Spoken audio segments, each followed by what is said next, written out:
अस्सलाम वालेकुम। मैं अफशान लतीफ़, सुपरिटेंडेंट काशाना वेलफेयर होम आपसे मुखातिब हूँ। आपको जो है वो दोबारा सीट दी जा रही है काशाना में, क्या ये बात सही है या गलत है? जी बिल्कुल ठीक है। ये बात आपने जो बात कही कि मुझे दोबारा काशाना में सीट दी जा रही है।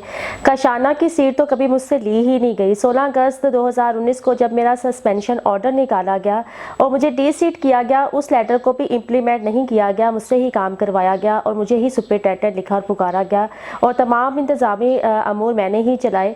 और उसके बाद जब 29 नवंबर को 2019 को मुझे गिरफ़्तार करवाया गया, तब भी मुझसे मैंने चार्ज नहीं छोड़ा था, मुझे गिरफ़्तार किया गया और उसके बाद भी मेरी सैलरी जो थी वो काशाना से ही आती रही। मैडम, अभी आपने कहा कि आपको गिरफ्तार किया गया, जबकि हुकूमती जो जितने भी ज़राए थे, आपके महकमे के जो अफसरान थे, अफसरान बाला की अगर हम बात करते हैं, ये पंजाब हुकूमत के स्पोक्स पर्सन की बात करते हैं, तो आपको हमेशा साबका सुपरिटेंडेंट ही बताया गया। मतलब कि उनके किताबों में या उनके हिसाब किताब से या सरकारी तौर पे आपको आपकी नौकरी से बर्खास्त कर दिया गया था या आपको उस सीट से हटा दिया गया था।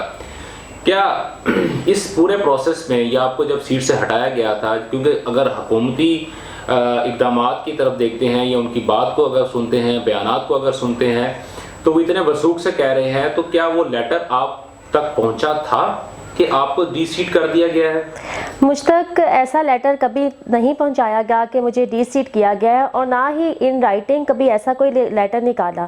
जितने भी दावे किए गए हुकूमती सतह में सूबाई वज़रा की तरफ से, वो महज ज़ुबानी दावे थे, जिनमें करोड़ों की करप्शन के मामलात, मेरा ट्रांसफ़र पोस्टिंग का मसला, ये सिर्फ काशाना स्कैंडल को छुपाने के लिए सिर्फ ज़ुबानी दावे किए गए। हकीकत में ऐसी किसी बात की कोई हकीकत नहीं थी इसमें। मैडम, जब आपको अपॉइंट किया गया था यहाँ पे सोशल वेलफेयर डिपार्टमेंट के थ्रू काशाना में सुपरिटेंडेंट के तौर पे, या इससे पहले आप जो थी मेडिकल ऑफिसर के तौर पे यहाँ पे काम कर रही थी, तो क्या आपको उसका अपॉइंटमेंट लेटर जो था वो मिला था? बिल्कुल, मुझे वो ऑर्डर्स जो थे बाकायदा रिसीव करवाए गए थे ऑफिशियली मेरे साइन के साथ। जब आपको ये कहा गया कि आप काशाना के सुपरिटेंडेंट के तौर पर चार्ज संभालें और आपसे पहले जो सुपरिटेंडेंट यहाँ पे मौजूद थी, क्या उसको रिलीज ऑर्डर दिया गया था? जी बिल्कुल, उनको दिया गया था और उन्होंने डिपार्टमेंट में जाके रिपोर्ट भी की थी और सब कुछ रिसीव करवाया गया था, जितने भी ऑर्डर्स निकाले गए थे तब। मैडम, आप जब से डी सीट हुई हैं, आपको एग्जैक्टली याद है कि सरकार के मुताबिक आप किस तारीख से डी सीट है? मुझे 16 अगस्त 2019 को सस्पेंड किया गया था वज़ीर आला मुआयना टीम अजमल चीमा के ऑर्डर से, लेकिन उसको इम्प्लीमेंट नहीं किया गया था। उसके फौरी बाद राजा बशारत वज़ीर सोशल वेलफेयर कानून ने हंगामी तौर पर काशाना का सरप्राइज़ विज़िट किया और मुझे वहाँ पर ही काम करने के अहकामात सेक्रेटरी अमरी रज़ा को दिए। अभी आपने ये बताया कि आपको अजमल चीमा ने डी सीट कर दिया था, तो जब अब आपको डी सीट कर दिया गया था, तो क्या वो ज़बानी कलामी हुआ था? क्योंकि बकौल आपको कोई लेटर रिसीव नहीं करवाया गया। बिल्कुल, एक सस्पेंशन ऑर्डर्स निकाले गए थे सेक्रेटरी ऑफिस से, जो रिकमेंडेशन थी अजमल चीमा की, लेकिन मुझे ऑफिशियली वो लेटर कभी रिसीव करवाया ही नहीं गया। वो मेरे साइन के साथ कहीं आपको सेक्रेटरी ऑफिस में रिसीविंग उसकी नहीं मिलेगी।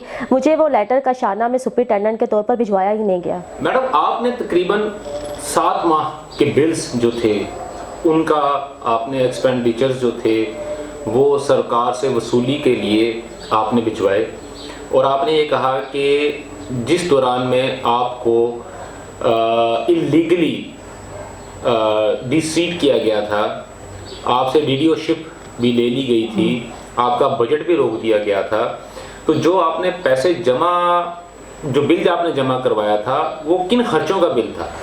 वो अखराजात थे, वहाँ पर जो डेली वेजेस मुलाजमीन थे उनकी तनख्वाहें थी, इसके साथ बच्चियों के खाने पीने का बजट, उनकी ज़रूरियात का, जिसमें उनकी ज़ाती इस्तेमाल की ज़रूरियात की अशिया का बिल था, उनके खाने पीने का डेली का, वो तमाम अखराजात थे जिनका बजट अजमल चीमा ने बंद करवा दिया था और जो मैंने फिर अपनी जेब से उधार लेकर क्रेडिट पर फिर मैंने अपना जो पूरा अदारा था उसको चलाया। ये वो उन अखराजात की पेमेंट है जब अजमल चीमा ने CMIT ने कशाना की रहायशी बच्चियों के खाने पीने का बजट बंद करवा दिया था और मुझे अदारा अपनी जेब से चलाने के हकामात दिए। ये जो पेमेंट थी 2 महीनों की, उसमें से मुझे 1,70,000 काट कर 7,75,000 दिए गए, जिसमें डेली वेजेस मुलाजमिन की तनख्वाहें भी थी। और इसका मकसद सिर्फ मुझे अंडर प्रेशर रखना था ये बजट बंद करके, और ये मुझे 25 फरवरी को कायनात की पोस्टमार्टम रिपोर्ट के साथ मेरे महकमा ने राजा बशारत के अहकामात पर अदायगी की। मैडम, आप मुझे ये बताना पसंद करेंगी कि आपको सैलरी जो है क्या वो अभी तक मिल रही है? जी बिल्कुल, मुझे सैलरी बिल्कुल मिल रही है, क्योंकि मुझे कभी डी सीट किया ही नहीं गया। ये सिर्फ एक लेटर्स निकाले जाते थे, जैसे 16 अगस्त को मेरा सस्पेंशन ऑर्डर निकाला गया, लेकिन उसको इम्प्लीमेंट नहीं किया गया, और उसके बाद भी मुझसे काम करवाया गया, मुझे सैलरी दी जाती रही। और अभी तक 29 नवंबर 2019 को जब मुझे गिरफ्तार किया गया था, उसके बाद भी मुझे सैलरी दी गई, क्योंकि मुझे कभी कशाना से डी सीट किया ही नहीं गया। मैडम, आपको आखिरी सैलरी कब मिली और वो किस हिसाब से आपको सैलरी मिली?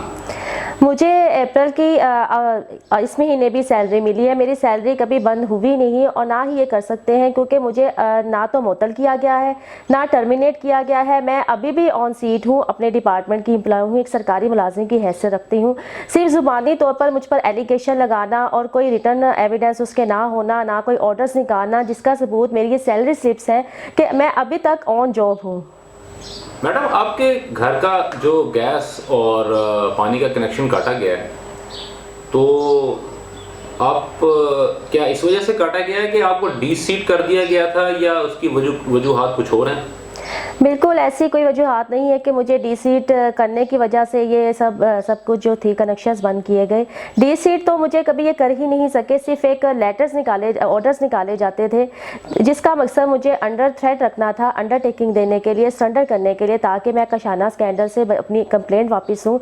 और जो मैंने और ये मसला 12 जुलाई 2019 से चल रहा है, और अब आकर हालात इस कदर खराब ये करने की कोशिश की जा रही है कि मेरे घर के पानी और सुई गैस के कनेक्शन बंद कर दिए गए, बगैर किसी सरकारी नोटिस के, गैर कानूनी तौर पर लॉकडाउन के बावजूद बंद किए गए, जिसके अहकामात राजा बशारत मिनिस्टर सोशल वेलफेयर ने महकमा सोशल वेलफेयर को दिए, जिसका मकसद मुझे कायनात के कत्ल पर खामोश करवाना, कशाना स्कैंडल से पर अपनी आवाज़ ना उठाना, जिसके लिए मुझे ऑफर्स दी गई कि मुझे पोस्टिंग दी जा रही है, मुझे बहाल किया जा रहा है। मुझे कौन सी बहाली देने की बात की जा रही है? मैं तो मुअत्तल हूँ ही नहीं। खुद अपने मुंह से ये बात कहती रही हैं कि आप साबका सुपरिटेंडेंट हैं।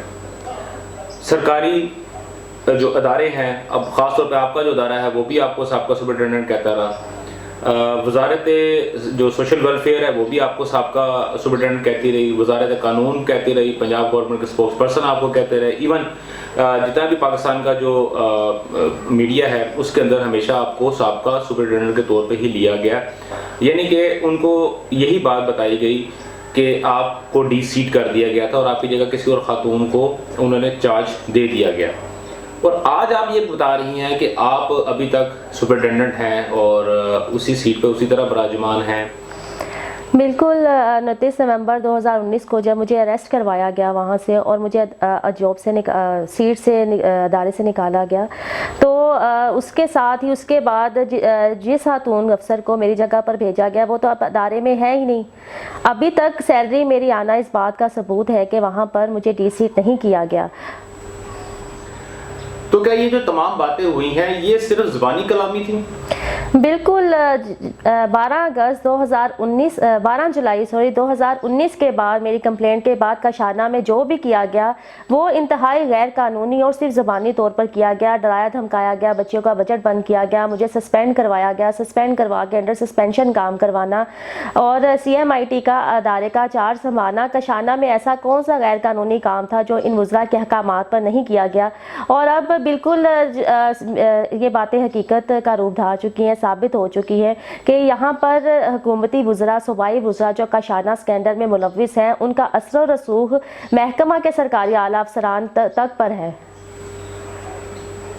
मैडम, अगर आप अभी भी सीट पे अवेलेबल हैं, यानी कि बकौल आपके कि आप सुपरिटेंडेंट हैं अदारे की, काशाना की, और आपने एक दरख्वास्त भी दी है चीफ सेक्रेटरी साहब के नाम, आपने IG साहब के नाम भी एक दरख्वास्त दी हुई है, तो चीफ सेक्रेटरी की जो दरख्वास्त है उसमें क्या आपने ये बात जो है उनसे गुजारिश की है कि आपको दोबारा उसी सीट के ऊपर रखा जाए, या सरकारी तौर पे आपको कोई ऑफ़र की गई है कि हम आपको दोबारा अपॉइंट किया कर लेते हैं? मैं कोई ज़ुबानी ये बात नहीं कर रही कि सुपरिटेंडेंट मैं ही हूँ। मैं आपके सामने एक सबूत दे रही हूँ अपनी सैलरी स्लिप का रिकॉर्ड कि अभी तक मैं काशाना से सुपरिटेंडेंट की सैलरी दे रही हूँ। तो फिर ऑफिशियली कानूनी तौर पर उस सीट पर ऊपर कौन काम कर रहा है और किसको होना चाहिए उस सीट पर।